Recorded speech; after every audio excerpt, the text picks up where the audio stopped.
Let's start Unit 4, Day 3 notes. They have provided us with a partial template of a coordinate plane. They want us to graph y equals sine of x. Over here, they want us to graph y equals cosine of x. Notice they didn't give us any particular x-axes. They want us to provide that ourselves. Now, in the unit circle, we have the quadrant angles pi over 2, pi, 3 pi over 2, and then 2 pi. And usually these are the markings on the x-axis they give us. They normally give us pi over 2 here, pi, 3 pi over 2, and 2 pi. And then if we were to start marking down what a sine wave would look like, I went ahead and gave you the pattern here. It starts at the midpoint, then goes up, midpoint, down, back to midpoint.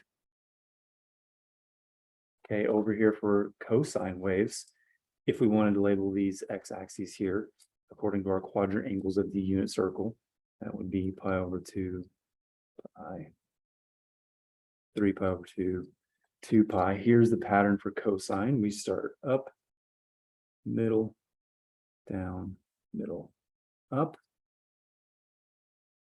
Now, sine, cosine, it takes 2 pi radians for it to complete a cycle, and then for that to continue over and over and over again. What we're going to be going over today are new periods. We're having period changes, and I'll show you how we're going to graph those.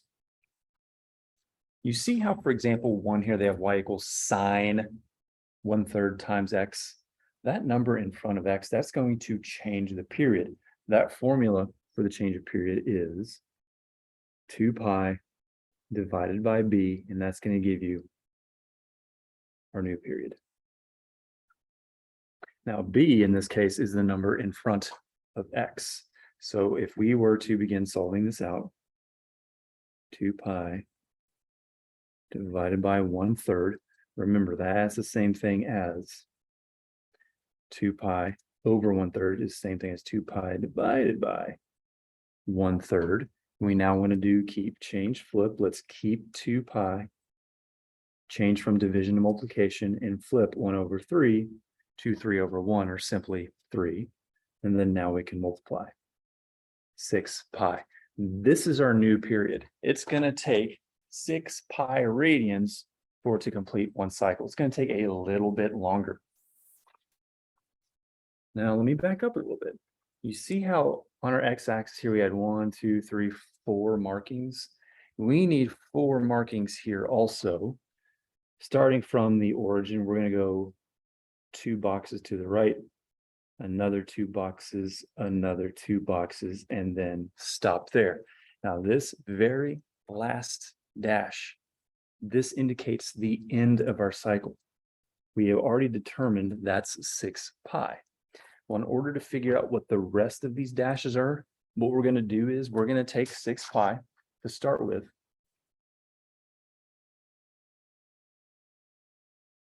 and simply divide it by 2.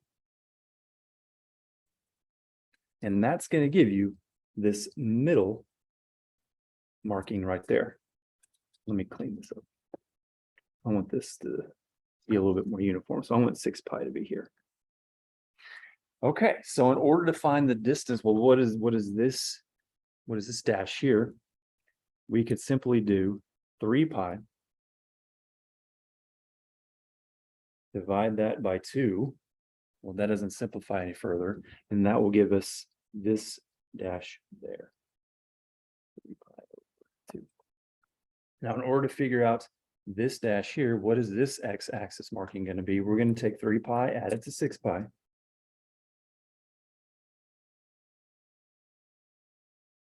And divide that by 2. 3 pi plus 6 pi, divide by 2.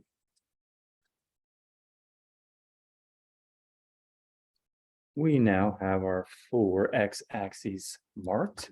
Remember, the pattern for sine is middle, up, middle, down, middle. So now we just want to follow that path. I'm going to go ahead and mark my amplitude here, which is just going to be 1 above our midpoint. Our midpoint here is the x-axis. There is no amplitude here. So we can go ahead and get started. middle, up, middle, down, middle. And example 1 is done. For example 2, we have y equals 2 times cosine of 3x. I went ahead and marked my x-axes. We need 4 of them, remember. In order to find the new period, we're going to take 2 pi and divide it by the number in front of the x. 2 pi over 3, well, that's just 2 pi over 3. So this new period is 2 pi over 3, meaning it's not going to take as long for it to complete an entire cycle before it repeats itself over and over and over again. In order to find our middle x-axis here, we want to take 2 pi over 3 and divide that by 2. 2 pi over 3 divided by 2, that's the same thing as change, flip, keep 2 pi over 3, change from division to multiplication, flip 2 to 1 over 2. So really what we're doing is anytime we divide a fraction by 2, just multiply the denominator by 2. And that's going to give you your answer.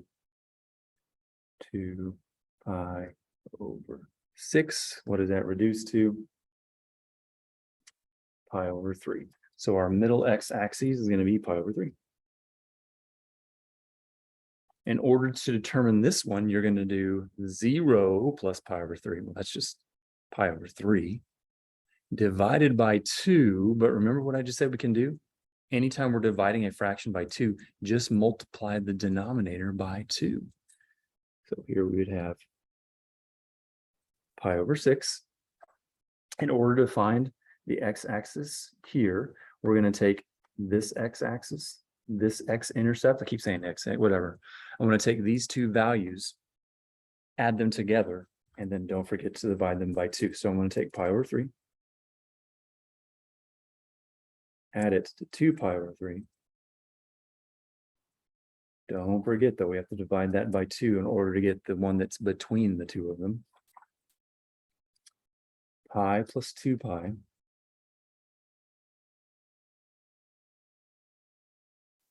Well, 3 pi over 3 is simply pi over 2. This simplified to pi over 2 over 2. So pi over 2. We're almost done. This one has an amplitude of 2. There is no vertical shift. So our midline is going to be the x-axis here. Just from the midline, go up to draw your top bumper. From the midline, go down to draw your bottom bumper.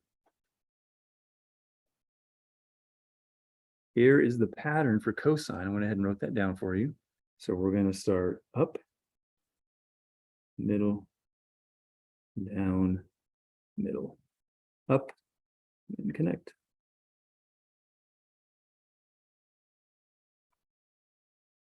Looking at example 3, I went ahead and in black here, I wrote down the sine pattern, but we have a reflection. That's what that negative is in front of the 2. We have a reflection. So notice how the pattern is going to just change. That's what we're going to need to plot in blue there. I'm going to go ahead and take care of our amplitude. Nope, not the amplitude. First, let's look at our vertical shift. We have a vertical shift that's going down 1. So our new midpoint is going to be down 1. We have an amplitude of 2. So from our midpoint line, we're going to go up 2 and draw the upper bumper. From the midpoint line, we're going to go down 2 and draw the lower bumper. Let me go ahead and mark my x-axis here, the point on my x-axis that I want to hit. And now we have to figure out, well, what are the values of those markings that I just drew on the x-axis? So in order to find that, we're going to take 2 pi, the typical period of sine, and divide it by 4. That's our new period. So in order to figure out what this tag I almost said hashtag, what this marking is going to be here, we're going to take pi over 2 divided by 2, which means we're just essentially multiplying the denominator by 2, pi over 4. To find this one here, we're going to take 0, add it to pi over 4. Well, that's just pi over 4. Divide it by 2. So just multiply the denominator by 2 to get pi over 8. And then over here, we're going to do pi over 4 plus pi over 2. Don't forget to divide it all by 2. So pi over 4 plus pi over 2.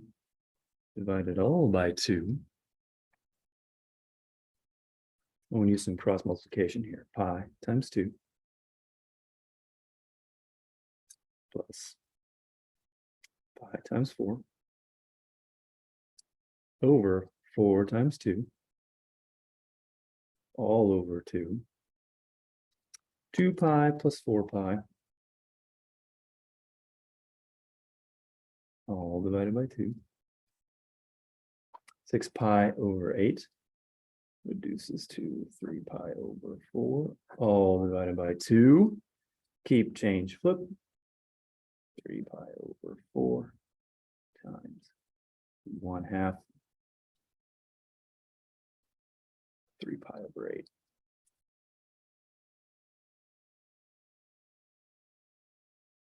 Now we know all 4 values that we want for our x-axis. We can simply follow the pattern here, graph it, and we're done.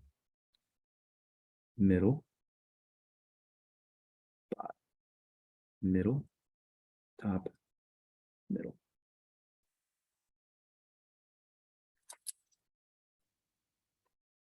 Notice here for example number 4, we have an amplitude of 3, but we do not have any sort of vertical shift out here. So that means our x-axis, that's going to act as our midpoint line. I'm going to go ahead and take care of our amplitude. So from our midpoint line, I'm going to go up 3, draw the top bumper from our midpoint line, down 3, draw the lower bumper. And now we can find our new period by taking 2 pi, dividing it by 1/2. 2 pi over 1/2 is the same thing as 2 pi divided by 1/2. Let's do keep change flip. Keep 2 pi, change from division to multiplication, and flip 1 over 2 to 2. That's our new period.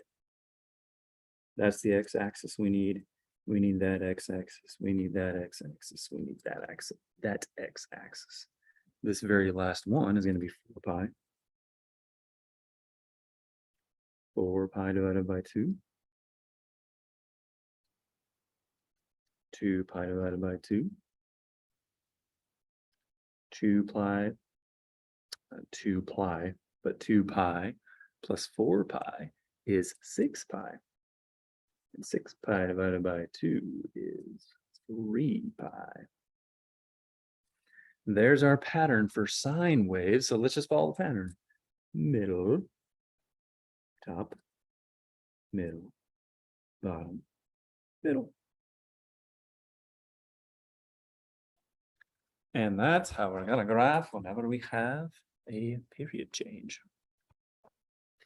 5a, write the equation of the following functions.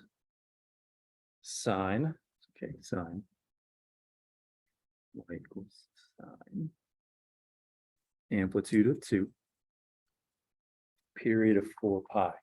Slow down.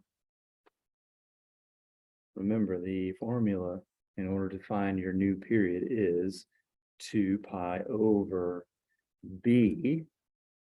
Well, if our new period is 4 pi, then we have to set this equation equal to 4 pi. Now, my b's look a little bit too much like 6's, so I'm going to change this into x. Let me use some cross multiplication here. 2 pi times 1, 4 pi times x. Now I can get x all by itself by dividing everything by 4 pi. Notice your pi's cancel one another out, and you're left with 2/4, which is the same thing as 1/2. So that's the number that needs to go in front of x here.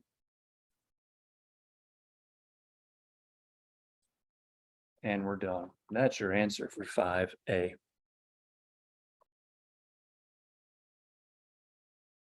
5B, we're going to do a cosine function here.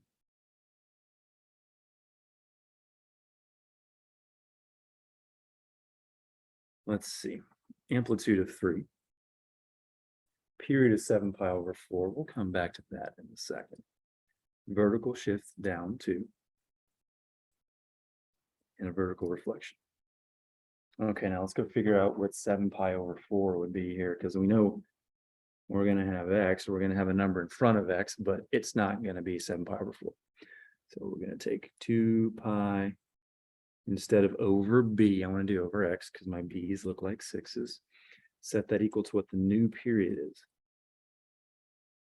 7π/4, and let's cross multiply. 2π times 4.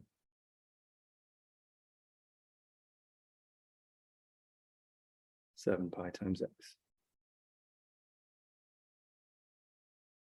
Divide both sides by 7π.